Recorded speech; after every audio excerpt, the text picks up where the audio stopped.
Hi, and welcome to the Clint Cast. It's been a while. So, just a quick update before I talk about anything else. Um, Everything's pretty good. Ian has is back home. He's doing great, and we're hanging on. We're doing what we have to survive. As for the podcast itself, as you may have noticed, we've been taking a break. I've been taking a break. It's a royal we. Face it. I've been taking a break because I kind of just needed it with personal stuff and work stuff, and just it was time for me to pull back for a little bit and just relax. And the holidays seemed like a good time to do it. So, anyway, the holidays are coming to a close, and Look Like Cast will continue in 2023. There may be some change to the format. We may not go strictly by the whole Tuesday interview, Saturday weekend update kind of thing that I did this past year. But we'll see what happens, and I'll keep you updated as to those changes. So, as I'm recording this, it is Christmas Day, 2022. And earlier today, Kathy and I gave a presentation to our church virtually because of the temperature and worrying about people venturing into the cold and getting sick or having an accident or what have you. They decided to change it from being an in-person service to a virtual one by Zoom. And so we adapted and adopted, and we did our thing. And the centerpiece of it was me talking about a Christmas in my past that was probably the most memorable one that I've ever had. And I don't know if anybody recorded it. So what I'm going to do today is I'm going to present it to you all here as a podcast episode. And I hope you listen and enjoy. And if you do, please comment and let me know. But in any case, today is my Christmas story. So, to tell my story, I have to go back in time. And I actually don't start it in December, but rather in January of the year 1977. And at that time, my family and I had been living in a small single-wide trailer that had been converted into a house with the help of some extensions near the top of a holler in North Carolina. Just so you know what a holler is, if you're not familiar with the term. A holler is basically a valley in a mountain. And the mountain that we lived on was and is Beach Mountain, North Carolina. And if you are at all familiar with it, then you know that Beach Mountain is full. It has a ski resort and an abandoned theme park and shopping and lots of really nice, cheechy homes. But we didn't live on that side of Beach Mountain. We lived on the hard scrabble side of the mountain. We lived on the mountaineer side of the mountain. We lived on the growing tobacco to make ends meet side of the mountain. So, we were there. And that January of 1977, it was very cold. Probably the coldest winter that I had experienced to that date. And at least in my memory of it, maybe the coldest winter that I've ever gone through, period. Um, that January, we um, we had temperatures that went down to below teens, like 10 below zero, 14 below zero. And it was during one of these nights that my dad and my brother and sister and I were all at home watching TV, relaxing. My mom was at work at a factory down the mountain, and she was expecting at the time as well. Um, so as we're watching TV, my dad smelled something, and he got up and he walked into the bedroom areas, and he suddenly dashed back out and said, "Everybody get out. We gotta go. There's a fire." And we got out. And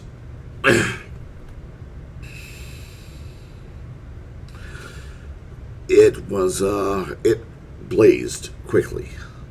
I don't know if it was the quality of the materials used in the hotel, the trailer slash house, or anything that was close by to the source of the fire, which I was told later was a heater that was too close to one of the beds. I don't know, but I do know that my dad, after hustling us out into the minus below zero cold, dashed back in and grabbed what few possessions he could, which mostly consisted of a Bible and a crate full of pictures that had been taken of us over the years. So we got outside. Our neighbors had noticed the fire as well. The local volunteer fire department was called, and because it was a volunteer fire department, it took a while for them to get to us. And also, being a volunteer fire department, and the fact that we were out in the country, they had to bring their own water truck with them to supply material to fight the fire with. And because of the extreme cold, the water basically froze up in the hoses. So, to put it bluntly, we lost everything. We lost all of our clothes, all the toys that we kids had gotten for Christmas,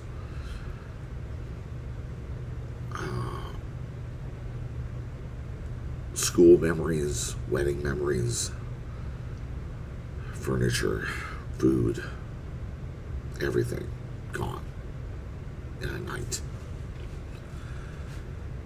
And as a result, we were homeless. Me, my brother Steve, my sister Tanya, my parents, and the baby that was to come. But fortunately for us, our community was rather tight-knit.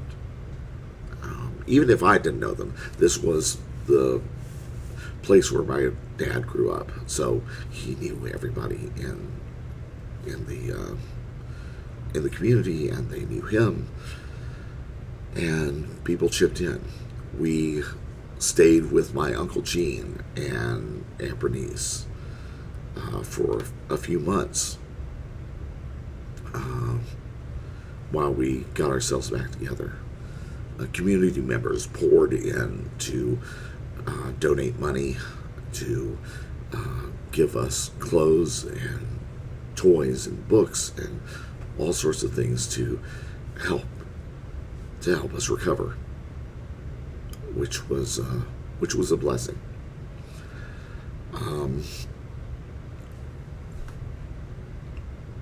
But but we did start to recover in the weeks and months after that fire. By spring, we had a new house. Well, a double wide house, which was put onto McGuire land that my family had owned for since before the Civil War, basically. So at that point, over 100 years. Yeah. And it was a nice place, for a double wide mobile home. It wasn't too shabby, but it was home now. And just a couple of months later, in May, my mom gave birth to my youngest son, my youngest brother, Phil.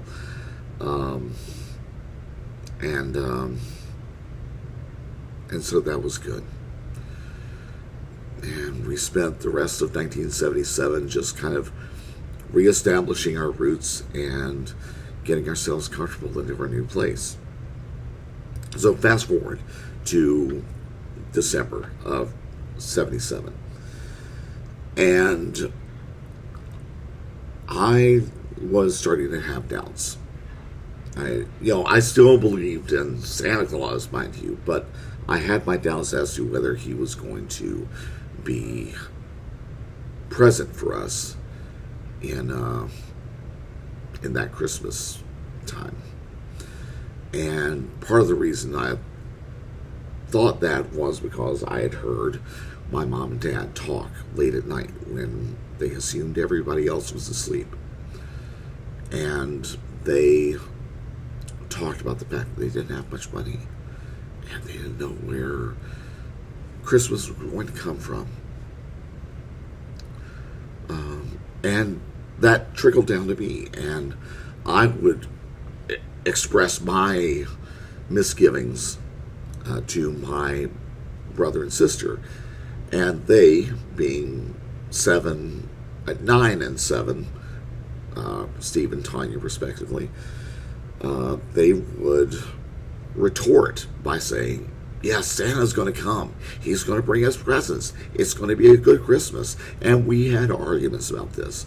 Just your typical sibling rivalries, so to speak, but with a little bit of an edge. So it went on until December 24th, Christmas Eve. And as was tradition for our family and for the community, we spent Christmas Eve at church watching a Christmas pageant. Now, the church that we went to as a family was located at the bottom of the hill from where we now were. And it was Beach Mountain Missionary Baptist Church. And it was co-founded by my great-great-grandfather, George Washington McGuire Sr., in 1869. And it was, what can I say? It was a mountain country Christmas pageant. And it was basically like this. You had the kids of the church who would perform songs and poems and little readings here and there, maybe a little skit or two to put on that was Christmas themed and Christian themed. We had men of the church dressed up as shepherds and wise men. If there was a baby who had been born into the community that year, the mother and father of that baby would play Joseph and Mary, and the baby would be, of course, baby Jesus. And then we had an appearance near the end of the evening from Santa Claus, who was one of our senior deacons, dressed up, of course, but nobody really knew. So, but he would hand out presents, and there would be just little gifts here and there from churchgoers to kids. They were given out to the kids in the church, and it was nice. So we were there for an hour or 2 hours, something like that, watching the Christmas pageant, some of us taking part in the Christmas pageant, and it was nice. It was okay. And I can remember after it was over, we walked home, and there were like 3 groups that we had walking back up the hill to our house. We had my mom and dad, along with Steve and Tanya and baby Phil. There was me walking alongside my grandmother, Ma, Addie, to her house, which sat between our house and the church. And we had Miles, Jean, and Aunt Bernice, who, as I said, we had stayed with in the weeks following the fire, and who decided to come up and have some fellowship with us afterwards. So we went back to the house, and Mom made coffee, and Dad and Uncle Gene sat and sang, and Uncle Gene played guitar, and it was all kind of nice.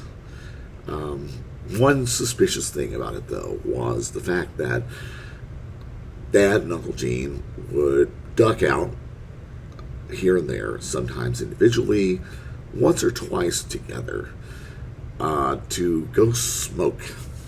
And back then, there was no concern about secondhand smoke. So if there was an ashtray or an empty receptacle of some kind, you could guarantee that my dad or my uncle or both would use those instruments in which to ash in, and they would smoke indoors as much as they pleased. But tonight, it was careful. It was time to take care, So I didn't really think about it at the time. I don't think any of the kids thought about it at the time, frankly. But they continued on, and of course, there wasn't just singing and playing. There was also talking about different things, Christmases past, or things going on in the community, or what have you. And we finally got to a point where little Phil was tired and cranky, and he needed to go to bed. So Mom took him back to the bedroom to lay him down.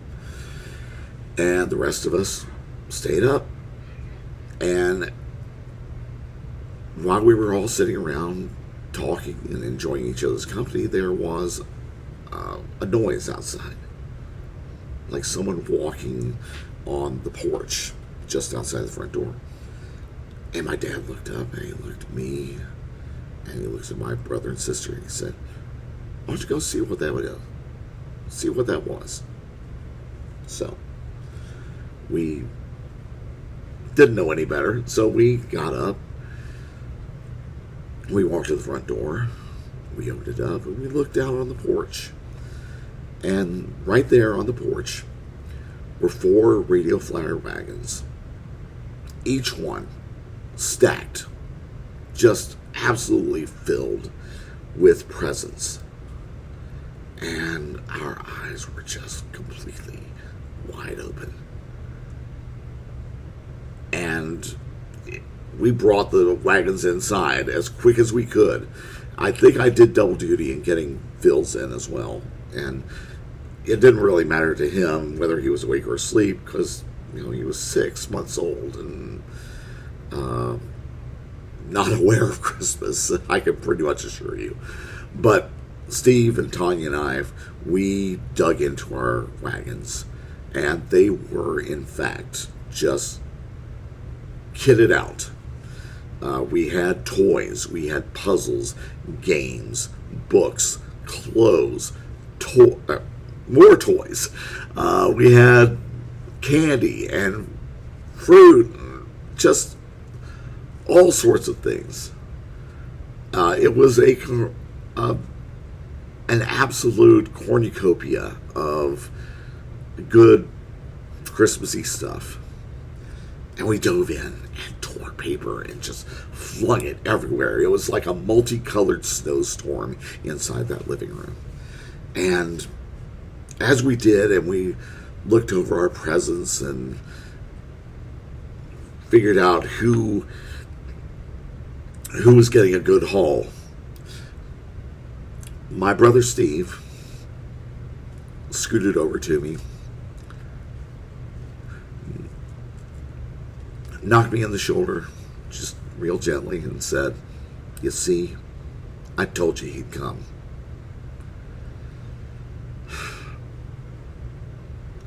This year marks my 57th time celebrating Christmas. And yes, I do count when I was a baby because, well, why not? 57 times I've done this, and I've done some amazing Christmases, some fantastic, wonderful, beautiful Christmases. A couple of not so good ones, but mostly good ones. I've celebrated in many places over the years. I've seen a lot of really cool and interesting stuff at Christmas time. But the one that will always stick with me, the one that I will always remember as my favorite Christmas, will be that one celebrated in a holler in the mountains of North Carolina 45 years ago, last night. So, that's my story. And I hope that you enjoyed it. I hope that your Christmas day, if you're listening on this particular day, has been fantastic. If you have not been listening on Christmas Day, I hope that it was a good one for you, or that whatever holiday tradition you celebrate, whether it's Kwanzaa or Hanukkah or solstice or Yule or I can't remember many of the others.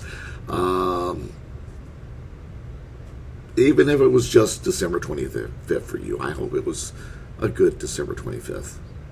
And I hope that you are happy and well, and that you stay warm, especially with this bomb cyclone going on.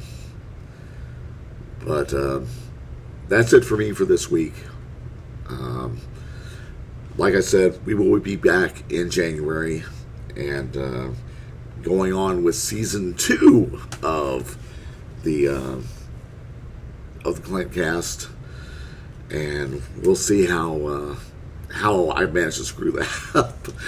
But seriously, thank you for sticking with me, and hope to see you all soon, hear from you soon too, and hope you enjoyed today. Thank you very much. And for the Clint Cast, I am Clint McGuire saying, as I move my mouse to the button, good night and Merry Christmas, Happy Holidays. Bye.